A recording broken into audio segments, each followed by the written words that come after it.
evidências que eu adotei para poder montar essa aula são esses livros.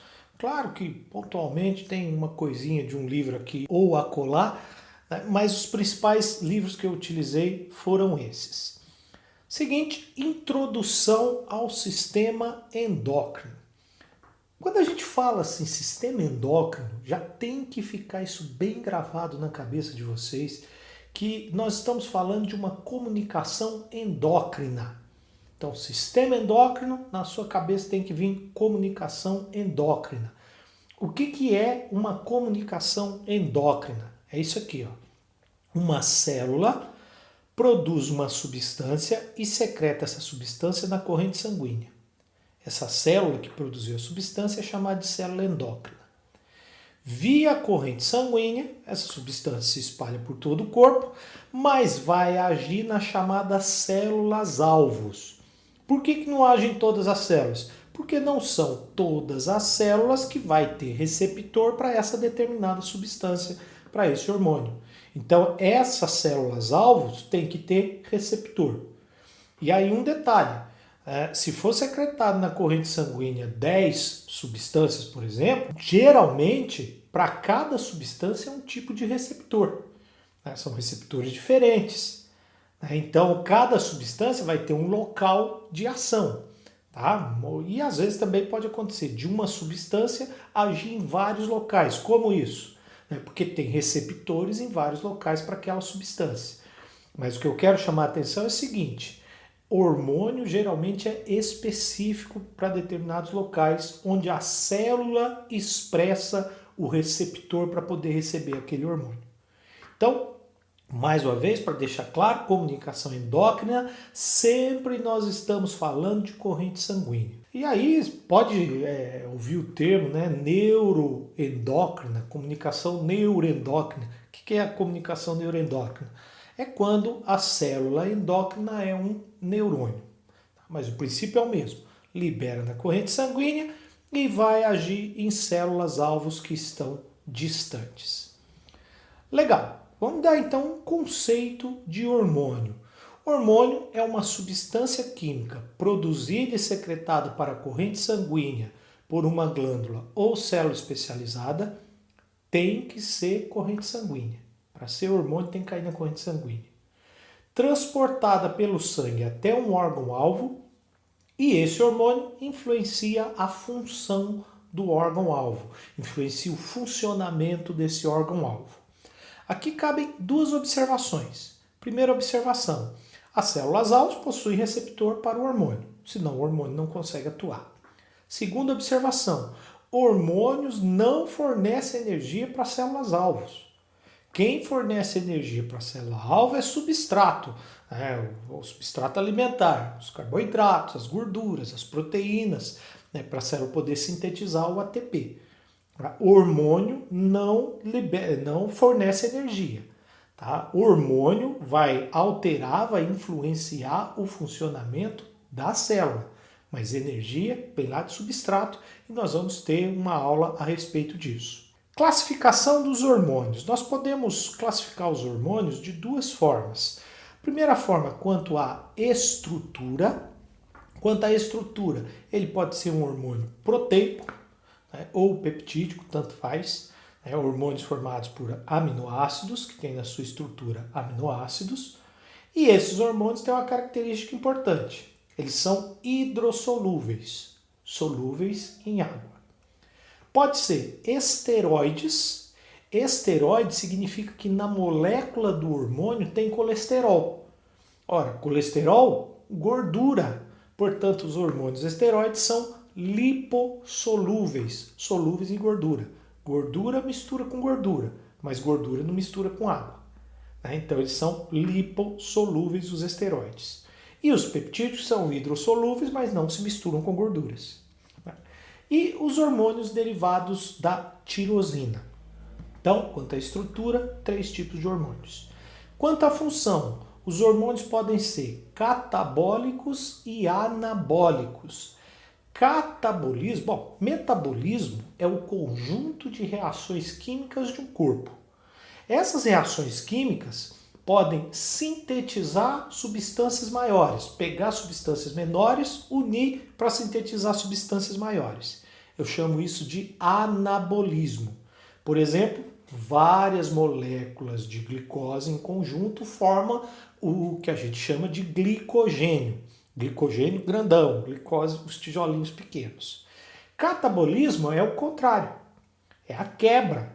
Ou seja, pegar um grandão e transformar em pequeno.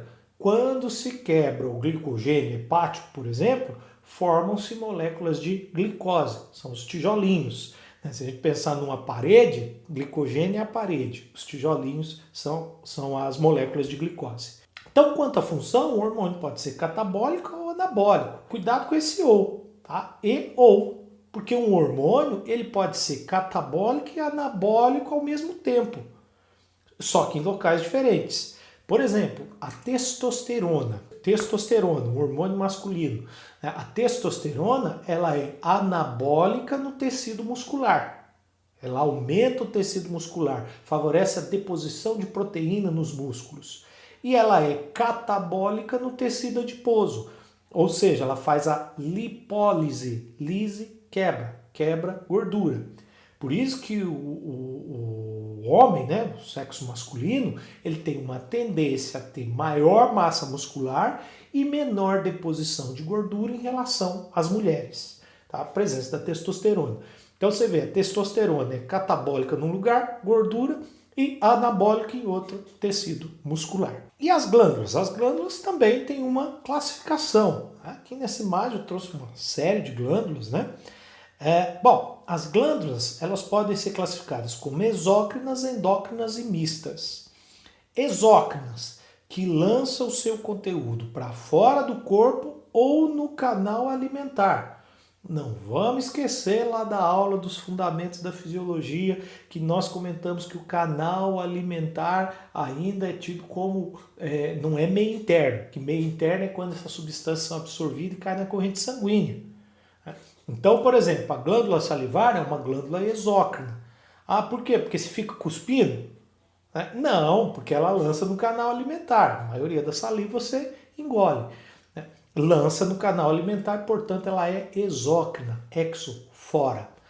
Glândula mamária, glândula sudorípara, glândula sebácea são exemplos de glândulas exócrinas. Glândulas endócrinas, endócrina, comunicação endócrina.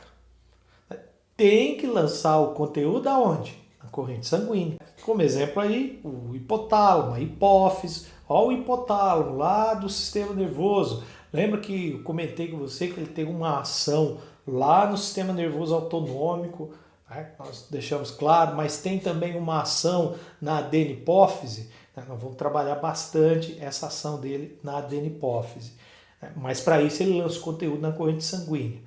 Tireoide, paratireoide, as suprarrenais, a glândula pineal, tudo isso são exemplos de glândulas endócrinas, lança o conteúdo na corrente sanguínea. Glândulas mistas, como por exemplo, pâncreas. Pâncreas tem o pâncreas endócrino e o pâncreas exócrino.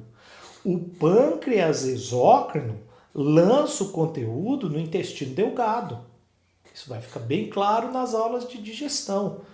Lá no intestino delgado lança o suco pancreático relacionado com digestão.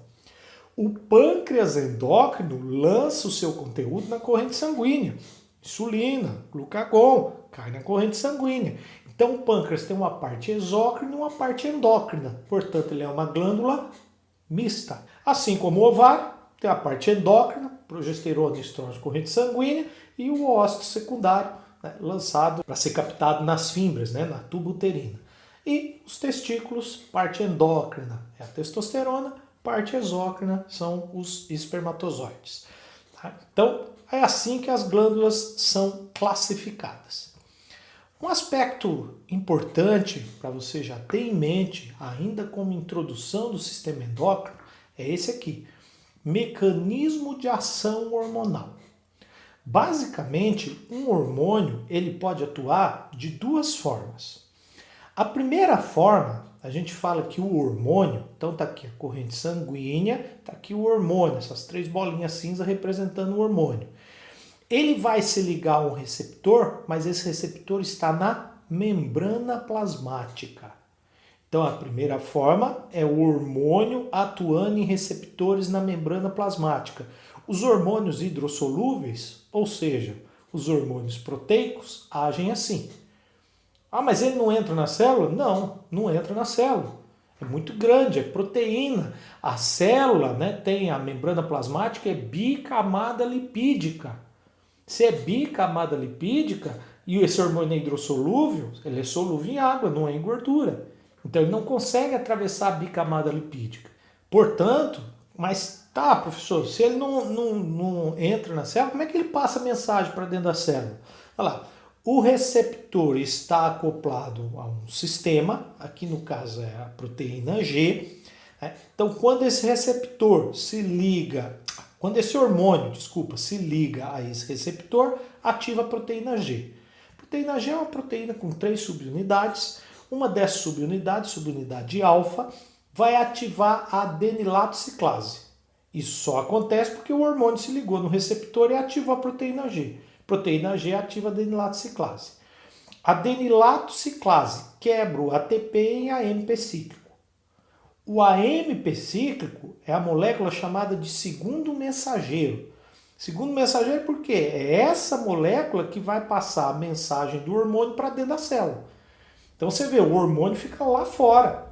Mas quem passa, quem transmite a mensagem do hormônio para dentro da célula é o AMP cíclico. O que o AMP cíclico faz? Ativa algumas proteínas quinases e essas proteínas quinases, né, agora ativadas, vão fosforilar proteínas. Proteínas quinases fosforilam proteínas. Então pega lá o ATP, tira um radical fosfato e acrescenta a proteína. Isso que é fosforilar, aqui está só proteína, aqui está proteína fosforilada.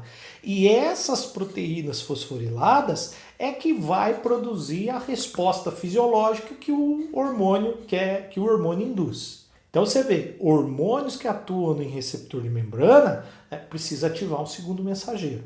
O mais famoso aí é o AMP cíclico, mas tem outros segundo mensageiro. Por exemplo, inositol trifosfato, a própria molécula de cálcio pode ser um segundo mensageiro, tá? Tem outros segundo mensageiros aí ativados para poder causar a resposta fisiológica do hormônio.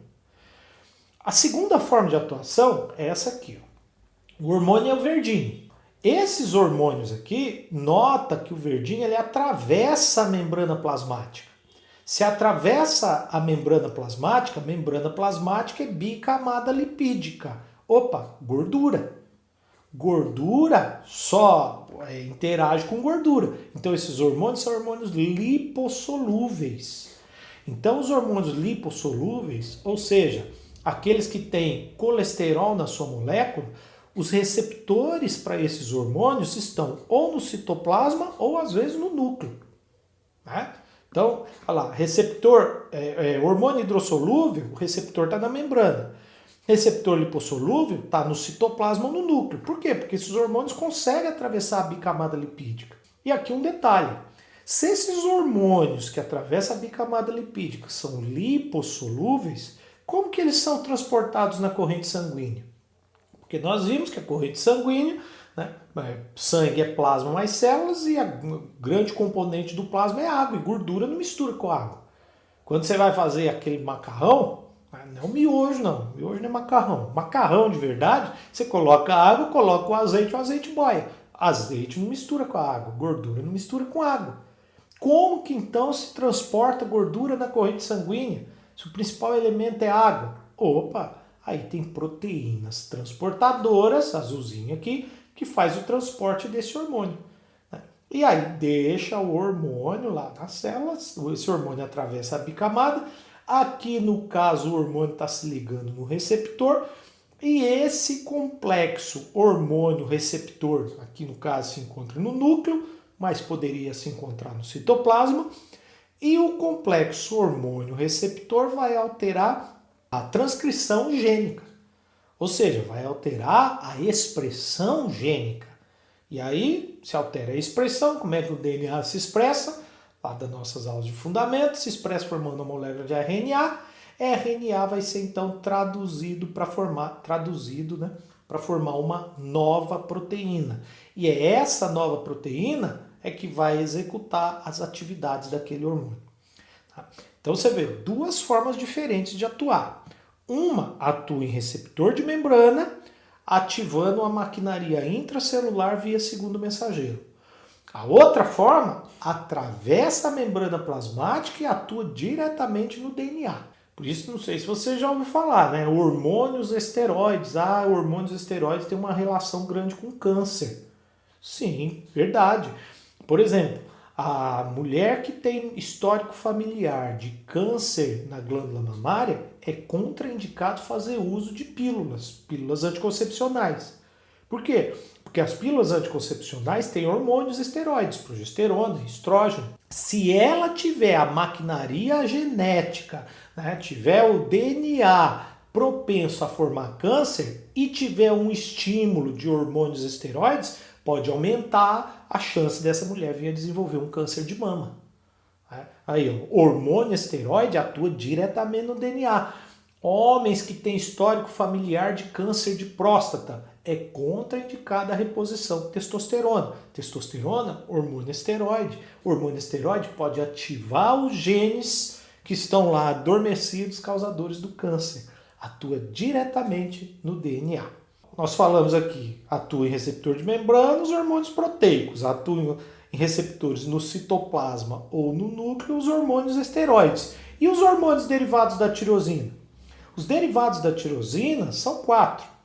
T3, T4, triodotironina e tetriodotironina. Esses atuam no núcleo.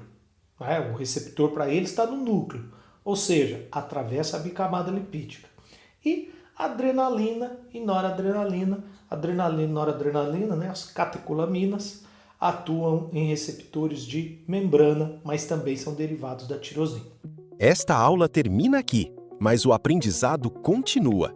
Para acessar as atualizações e as últimas novidades da metodologia Fisiologia Aplicada, utilize o link disponível na descrição ou aponte a câmera do celular para o QR Code na tela. Até a próxima aula!